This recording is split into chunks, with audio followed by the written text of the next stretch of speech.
തദ്ദേശ സ്വയംഭരണ സ്ഥാപനങ്ങളിലെ തിരഞ്ഞെടുപ്പ് പ്രഖ്യാപിച്ചു എന്നുള്ള നിലയിൽ പണ്ട് മാതൃഭൂമിയിൽ വന്ന ഒരു വാർത്ത 2020 കഴിഞ്ഞ തെരഞ്ഞെടുപ്പിന് വന്നൊരു വാർത്ത ഒരു പോസ്റ്റർ കട്ടിംഗ് ആയി സോഷ്യൽ മീഡിയയിലൊക്കെ കറങ്ങുന്നുണ്ട്. യഥാർത്ഥത്തിൽ ഇലക്ഷൻ കമ്മീഷൻ ഡേറ്റ് പ്രഖ്യാപിച്ചിട്ടില്ല, ഇനി പ്രഖ്യാപിക്കാൻ പോകുന്നതേ ഉള്ളൂ. അടുത്ത ദിവസങ്ങൾ ഏത് നിമിഷവും പ്രഖ്യാപിക്കാം. ഏത് ദിവസം പ്രഖ്യാപിക്കുക, ഏത് നിമിഷം പ്രഖ്യാപിക്കുക. ഇന്ന് വേണമെങ്കിലും ഇന്ന് നാളെ ഇലക്ഷൻ കമ്മീഷനാണ്, അതിനകത്ത് രാത്രിയും പകലൊന്നുമില്ല, അവരുടെ സമയം അനുസരിച്ച് പ്രഖ്യാപിക്കും. പക്ഷെ പ്രശ്നം അതല്ല. നമ്മുടെ തദ്ദേശത്തിന്റെ യാത്ര തുടരുകയാണ്. തിരുവനന്തപുരം കോർപ്പറേഷനിലെ അണ്ടർ കറൻസ്, അടിയൊഴുക്കുകൾ, കുഴപ്പങ്ങൾ, കുത്തിത്തിരിപ്പുകൾ, വിഭാഗീയതകളൊക്കെയാണ് നമ്മൾ ഇന്ന് ചർച്ച ചെയ്യുന്നത്. കോൺഗ്രസ് വളരെ സന്തോഷത്തോടുകൂടി ആവേശത്തോടുകൂടി ആദ്യം 48 സ്ഥാനാർത്ഥികളെ പ്രഖ്യാപിച്ചു. പിന്നെ ഒരു 15 സ്ഥാനാർത്ഥികളെ പ്രഖ്യാപിച്ചു. 48, 10, 58, 5, 63 സ്ഥാനാർത്ഥികളെ അവർ പ്രഖ്യാപിച്ചു. അവർക്കൊരു 76 സ്ഥാനാർത്ഥികളെ ഉള്ളൂ. ബാക്കിയല്ല, അത് 80 സ്ഥാനാർത്ഥികൾക്കകത്തേ ഉള്ളൂ. ബാക്കി എല്ലാവരും വരുന്നുണ്ട്. അപ്പോൾ അതിനകത്ത് പിന്നെ ഈഴവരെക്ക് ഒരുപാട് സ്ഥാനം കിട്ടിയില്ല എന്നുള്ള പരാതി വന്നു. അത് അവർ അടുത്ത ലിസ്റ്റിൽ പരിഹരിക്കും. ഇങ്ങനെ എന്തായാലും കയറി വരുന്നുണ്ട്. ഇതിനിടയിലാണ് നേമം മണ്ഡലത്തിൽ യൂത്ത് കോൺഗ്രസിന്റെ ജില്ലാ പ്രസിഡന്റ് ഷജീർ എന്ന് പറയുന്ന അയാൾക്ക് ധാരാളം അടിയൊക്കെ കിട്ടിയ ആളാണെന്നൊക്കെ പറഞ്ഞ് മുരളീധരൻ സീറ്റ് കൊടുത്തു. കെ മുരളീധരനാണ് ഇവിടുത്തെ ഇൻചാർജ്. അപ്പോൾ സീറ്റ് കൊടുത്തപ്പോൾ അതിൽ പ്രതിഷേധിച്ചുകൊണ്ട് GV ഹരിക്ക് സീറ്റ് കൊടുത്തില്ല എന്നുള്ളൊരു കൺസെപ്റ്റിലും, GV ഹരി യൂത്ത് കോൺഗ്രസിന്റെയും ഒക്കെ അധ്യാപകനാണ്, കോൺഗ്രസിന്റെ വലിയ പ്രധാനപ്പെട്ട നേതാവാണ്. അദ്ദേഹത്തെ അസംബ്ലി തെരഞ്ഞെടുപ്പിനൊക്കെ പരിഗണിച്ചിട്ടുള്ള നേതാവാണ്. നിയമ അസംബ്ലി സീറ്റിലൊക്കെ പരിഗണിച്ചിട്ടുള്ള അല്ലെങ്കിൽ പരിഗണിക്കുന്നൊരു നേതാവാണ് GV ഹരി. അപ്പോൾ GV ഹരിയുടെ പേരുമൊക്കെ വെച്ചുകൊണ്ട് അല്ലെങ്കിൽ മറ്റു പലരെയും പേര് വെച്ചുകൊണ്ട് മണക്കാട് സുരേഷ്, ഇതിനകത്തൊരു മണക്കാട് സുരേഷ് KPCC സെക്രട്ടറിയാണ്. അപ്പോൾ അദ്ദേഹം വലിയ ബഹളം ഉണ്ടാക്കി. അദ്ദേഹം അവിടുത്തെ കോർ കമ്മിറ്റി, നേമത്തെ കോർ കമ്മിറ്റിയിൽ നിന്ന് രാജിവെച്ചു. അതാണ് കോൺഗ്രസിന്റെ കഥ. പിന്നെ UDF-നകത്താണെങ്കിൽ കേരള കോൺഗ്രസ് ജോസഫ് ഗ്രൂപ്പിന് ഒരു വാർഡാണ് ആകപ്പാടെ കൊടുക്കുന്നത്, പൂന്തുറ. പക്ഷേ ഇപ്രാവശ്യം അത് പൂന്തുറ കൊടുക്കാൻ പറ്റില്ല എന്ന് കോൺഗ്രസ് ശക്തമായി പിടിച്ചതുകൊണ്ട് കോൺഗ്രസിന്റെ മേയർ സ്ഥാനാർത്ഥിയായി ശബരിമല നിൽക്കുന്ന കവടിയാർ ഉൾപ്പെടെ 25 സീറ്റുകളിൽ കേരള കോൺഗ്രസ് ജോസഫ് ഗ്രൂപ്പ് മത്സരിക്കുകയാണ്. വിമതന്മാരെന്ന് പറയാൻ പറ്റില്ല, പക്ഷേ UDF-ന് വലിയ തലവേദന ഉണ്ടാകാൻ സാധ്യതയുണ്ട്. കാരണം ക്രിസ്ത്യൻ വോട്ടുകളും അതുപോലെ തന്നെ കുറെ ഹിന്ദു വോട്ടും മുസ്ലിം വോട്ടും എല്ലാം അറിയാൻ സാധ്യതയുണ്ട്.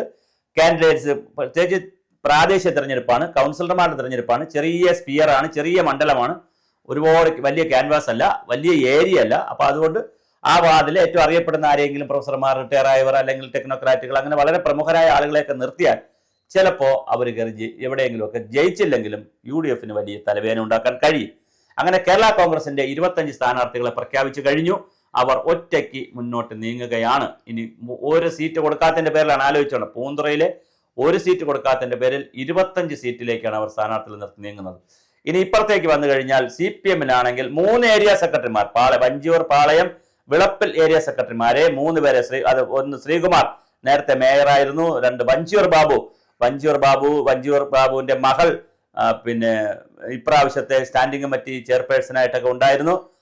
വഞ്ചിയൂർ ബാബു ഇപ്രാവശ്യം മത്സരിക്കുകയാണ്, പാളയം ഏരിയ കമ്മിറ്റി സെക്രട്ടറി. അതുപോലെ വിളപ്പിലിന്റെ ഏരിയ കമ്മിറ്റി സെക്രട്ടറിയും പിന്നെ മത്സരിക്കുകയാണ്. അങ്ങനെ 3 ഏരിയ കമ്മിറ്റി സെക്രട്ടറിമാരെയാണ് ഇപ്രാവശ്യം മത്സരിപ്പിക്കുന്നത്. പിന്നെ ദീപക്കിനെ പോലെയുള്ള ദീപക്, നമ്മുടെ ശിശുക്ഷേമ സമിതിയിൽ ഉണ്ടായിരുന്ന ദീപക്കിനെ മത്സരിപ്പിക്കുന്നതിനെ കുറിച്ച് ചിന്തിക്കുന്നു. അതുപോലെ തന്നെ സമ്പത്തിന്റെ പേരും ഇടയ്ക്ക്, പിന്നെ സമ്പത്തിന്റെ 2 കാര്യം കേൾക്കുന്നുണ്ട്. ഒന്ന്, ദേവസ്വം ബോർഡ് പ്രസിഡന്റായിട്ട് പ്രശാന്ത് മാറുകയാണ്, അതിന് സമ്പത്തിന്റെ പേര് കേൾക്കുന്നുണ്ട്. അല്ലെങ്കിൽ ഇദ്ദേഹത്തിന്റെ പേരാണ് ഇനി വരുന്നതെന്ന് അറിയില്ല. പിന്നെ സമ്പത്ത് ഇവിടെയാണോ, തിരുവനന്തപുരത്ത് മേയർ സ്ഥാനാർത്ഥിയാണോ, അത് ഇനി പിന്നെ അവിടെ നിൽക്കുകയാണെന്ന് അറിയില്ല. ഇപ്പൊ എന്തായാലും വന്നിട്ടുള്ളതിൽ ശങ്കറിന്റെ പേര് കേൾക്കുന്നില്ല, സമ്പത്തിന്റെ പേര് കേൾക്കുന്നില്ല. ഞാൻ ഈ പറഞ്ഞ പേരുകളാണ് കേൾക്കുന്നത്. പിന്നെ 3 ഏരിയ സെക്രട്ടറിമാരുടെ പേര് കേൾക്കുന്നു, ദീപക്കിന്റെ പേര് കേൾക്കുന്നു.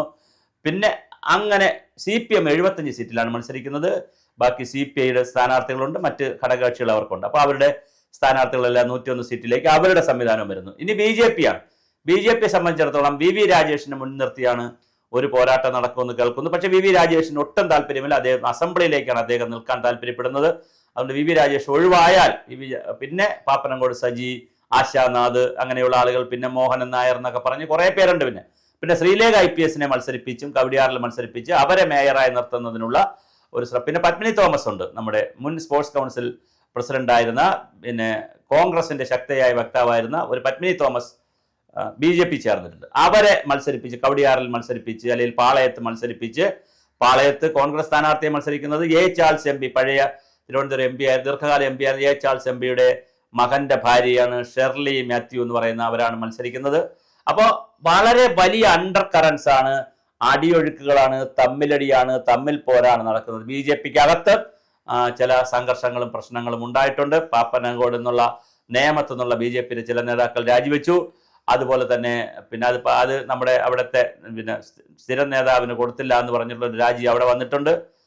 കോൺഗ്രസിനകത്ത് മണക്കാട് സുരേഷ് എന്നൊക്കെ പറഞ്ഞാൽ വളരെ സീനിയർ നേതാവാണ്. പക്ഷെ മണക്കാട് സുരേഷിന്റെ ഒരു രാജി കോർ കമ്മിറ്റി എന്നുള്ള പാർട്ടി എന്നല്ല, കോർ കമ്മിറ്റി എന്നുള്ള രാജി വന്നിട്ടുണ്ട്. അങ്ങനെ വലിയ തോതിലാണ് തിരുവനന്തപുരത്ത് കോർപ്പറേഷനിൽ അണ്ടർ കറൻസ് ഉണ്ടാകുന്നത്. എന്തായാലും 10 സീറ്റിലാണ് കഴിഞ്ഞ പ്രാവശ്യം UDF ജയിച്ചത്. ആ 10 സീറ്റ് 51 സീറ്റാക്കിയാൽ മാത്രമേ 41 ആ 10 നിലനിർത്തണം. പിന്നെ 41 സീറ്റ് കൂടി പിടിച്ചാൽ മാത്രമേ UDFന് തിരുവനന്തപുരത്ത് കോർപ്പറേഷൻ പിടിക്കാൻ കഴിയൂ. അതൊരു വലിയ ബാലികറ മലയാണ്. അതേസമയം BJP 35 സീറ്റിലുണ്ട്. 35 സീറ്റിൽ നിന്ന് ഒരു 16 സീറ്റ് കൂടെ പിടിക്കാൻ പറ്റിയാൽ 35ഉം 15ഉം 16 സീറ്റ് കൂടെ പിടിക്കാൻ പറ്റും. 35 നിലനിർത്തുകയും വേണം. പിന്നെ ഒരു 16 സീറ്റ് കൂടെ പിടിക്കാൻ പറ്റിയാൽ അവർക്ക് അധികാരത്തിൽ വരാൻ പറ്റും. അതേസമയം CPMനെ സംബന്ധിച്ചിടത്തോളം നിലവിലുള്ള സീറ്റുകൾ, അവർ ജയിച്ചിരിക്കുന്ന സീറ്റുകൾ മാത്രം നിലനിർത്തിയാൽ അധികാരത്തിൽ വരാൻ പറ്റും. അപ്പോൾ ഇതാണ് ഒരു കഥ. അപ്പോൾ 55 സീറ്റുകളോളം 35 BJP, 10 UDF, 45ആയി. ബാക്കി 56 സീറ്റാണ് LDFനുള്ളത്. 56 സീറ്റ് നിലനിർത്താൻ കഴിഞ്ഞാൽ LDFന് വരാൻ പറ്റും. ഇതൊരു വലിയ കഥയാണ്. ആര്യ രാജേന്ദ്രൻ എന്തായാലും മത്സരിക്കുന്നില്ല. അവർ അസംബ്ലിയിലേക്ക് വേണ്ടി ഉൾപ്പെടുത്തിയിട്ടുണ്ട്. അതുകൊണ്ട് അവർ ഇവിടെ മത്സരിക്കുന്നില്ല. അവർ വട്ടിയൂർക്കാവിലോ തിരുവനന്തപുരം സെൻട്രലിലോ ആയിരിക്കും മത്സരിക്കും. മിക്കവാറും വട്ടിയൂർക്കാവിലായിരിക്കും മത്സരിക്കുക. പ്രശാന്ത് PS പ്രശാന്ത് ഇപ്പോൾ ഉള്ള നമ്മുടെ കോർപ്പറേഷൻ മേയർ ബ്രോ മിക്കവാറും കഴക്കൂട്ടത്തേക്ക് മാറാൻ സാധ്യതയുണ്ട്. മാത്രമല്ല 2 പ്രാവശ്യം കൊടുത്തതുകൊണ്ട് ഇനി കൊടുക്കുമോ എന്നുള്ള കാര്യത്തിലും സംശയമുണ്ട്. 2 പ്രാവശ്യത്തിൽ കൂടുതലൊന്നും കൊടുക്കില്ല എന്നാണ് പറയുന്നത്. അങ്ങനെയാണെങ്കിൽ മേയർ ബ്രോ മത്സരിക്കില്ല, അല്ലെങ്കിൽ കഴക്കൂട്ടത്തേക്ക് മാറാൻ സാധ്യതയുണ്ട്. ആ സമയത്ത് ആര്യ രാജേന്ദ്രൻ തിരുവനന്തപുരം വട്ടിയൂർക്കാവിൽ വരാൻ സാധ്യതയുണ്ട്. അപ്പോൾ ഇതൊക്കെയാണ് കോർപ്പറേഷൻ തെരഞ്ഞെടുപ്പിലെ പുതിയ ചിന്തകൾ. അപ്പോൾ ഇതിനകത്ത് ഇപ്പോൾ അടിയന്തരമായി വന്നിരിക്കുന്ന ഒരു രാഷ്ട്രീയ പ്രതിസന്ധി UDFലാണ് ഒരു പ്രതിസന്ധി കയറി വന്നിരിക്കുന്നത്. LDFനെ സംബന്ധിച്ചുള്ള രാഷ്ട്രീയ പ്രതിസന്ധി ഒന്നുമില്ല. അവർ CPM, CPI അവർക്ക് സ്ഥാനാർത്ഥികൾ തീരുമാനിക്കുക. അവർ ഒരു സംഘടന, കെട്ടുറപ്പുള്ള സംഘടനാ സംവിധാനമാണ്. അവിടെ പിന്നെ പാർട്ടി ജില്ലാ കമ്മിറ്റി സ്ഥാനാർത്ഥികളെ ലിസ്റ്റാക്കി സംസ്ഥാന കമ്മിറ്റി കൊടുത്ത് ഓക്കെ എന്ന് പറഞ്ഞു കഴിഞ്ഞാൽ പിന്നെ അവിടെ വേറെ കാര്യമൊന്നുമില്ല, അതങ്ങ് പാസ്സാവും. അതേസമയം UDFനെ സംബന്ധിച്ചിടത്തോളം ഇപ്പോൾ ഒരു ആത്മസംഘർഷത്തിലേക്ക് പോയിട്ടുണ്ട്. കേരള കോൺഗ്രസ് ജോസഫ് ഗ്രൂപ്പ് വളരെ പ്രധാനപ്പെട്ട ഒരു പാർട്ടിയാണ്. പ്രത്യേകിച്ച് അസംബ്ലിയിലൊക്കെ വളരെ പ്രധാനപ്പെട്ട പാർട്ടിയാണ്. അവർക്ക് മന്ത്രിയൊക്കെ ഉള്ളതാണ്. അവർ പൂന്തുറ സീറ്റിന്റെ പേരിലാണ് ഇപ്പോൾ ഉടക്കി നിൽക്കുന്നത്. പക്ഷേ പൂന്തുറ സീറ്റിന് പകരം പൂന്തുറ സീറ്റിൽ മത്സരിക്കുകയല്ല ചെയ്തിരിക്കുന്നത്, 25 സീറ്റിൽ സ്ഥാനാർത്ഥികൾ നിർത്തിയിരിക്കുകയാണ്. അപ്പോൾ അത്രയും സ്ഥാനാർത്ഥികൾ നിർത്താൻ സ്ഥാനാർത്ഥികളും അതിനുള്ള പണവും സംവിധാനവും ഒക്കെ ഉണ്ടല്ലോ ആ പാർട്ടിക്ക്. അതുകൊണ്ടാണല്ലോ അവർ അങ്ങനെ ചിന്തിക്കുന്നത്. അപ്പോൾ 25 സീറ്റിലേക്ക് എന്തായാലും പിന്നെ BJ ജോസഫ് സാറിന്റെ പാർട്ടി പോകുന്നു. അതൊരു പ്രധാനപ്പെട്ട വാദമാണ്. പിന്നെ RSPക്ക് സീറ്റുണ്ട്. കേരള കോൺഗ്രസിന്റെ പിന്നെ അപ്പുറത്ത് നോക്കുമ്പോൾ മാണി ഗ്രൂപ്പിന് സീറ്റുണ്ട്. ഇതെങ്ങനെ എല്ലാവർക്കും സീറ്റും കൊടുക്കുന്നു. BJPയിലും ആഭ്യന്തര കലാപം വന്നിട്ടുണ്ട്. മേയർ സ്ഥാനാർത്ഥി ആരായിരിക്കുമെന്ന് BJPയിൽ ഇതുവരെ ഫൈനലൈസ് ചെയ്തിട്ടില്ല. അതിലും അണ്ടർ കറൻസ് ഒരുപാട് വരുന്നുണ്ട്. അപ്പോൾ പിന്നെ BJP പദയാത്രകൾ ആരംഭിച്ചിട്ടുണ്ട്. ഇപ്പോൾ രാജീവ് ചന്ദ്രശേഖർ പൂജപ്പുര മുതൽ കാലടി വരെയും നേമം മണ്ഡലത്തിലും V മുരളീധരൻ കഴക്കൂട്ടം മണ്ഡലത്തിലും കോവളം മണ്ഡലത്തിന്റെ കോർപ്പറേഷൻ ഭാഗത്തും കോവളം മണ്ഡലത്തിലും S സുരേഷും general secretary BJP general secretary S സുരേഷും അങ്ങനെ തുടങ്ങി വ്യത്യസ്തമായ നേതാക്കൾ, പിന്നെ ശ്രീലേഖ ടൗണിൽ തിരുവനന്തപുരം സെൻട്രലിലും പിന്നെ അങ്ങനെ ഓരോ നേതാക്കൾ ഇറങ്ങി വലിയ ജാഥകളും പരിപാടികളൊക്കെ നടന്നുകൊണ്ടിരിക്കുകയാണ്. ഈ പശ്ചാത്തലത്തിൽ കോർപ്പറേഷൻ ആര് പിടിക്കും? ഇതൊരു അഭിമാന സ്ഥലമാണ്. തിരുവനന്തപുരം കോർപ്പറേഷൻ പിടിച്ചാൽ രാജ്യം പിടിച്ചു എന്നുള്ളൊരു പ്രതീതി ഉണ്ടാകും. അവസാനമായ ഒരു മറുവാക്കെന്ന് പറയാൻ കഴിയുന്നത് രാജീവ് ചന്ദ്രശേഖർ BJP സംസ്ഥാന പ്രസിഡന്റ് ആയതിനു ശേഷം ആദ്യം നടക്കുന്ന ലോക്കൽ ബോഡി തിരഞ്ഞെടുപ്പിൽ തിരുവനന്തപുരം കോർപ്പറേഷൻ രാജീവ് ചന്ദ്രശേഖരന് പിടിക്കാൻ പറ്റിയാൽ അദ്ദേഹത്തിന് മോഡി ഷേക്ക് ഹാൻഡ് കൊടുക്കുന്നതാണ്. അതിന് സംഭവിക്കുമോ എന്ന് നമുക്ക് ഡിസംബറിൽ തെരഞ്ഞെടുപ്പ് റിസൾട്ട് വരുമ്പോൾ അറിയാം.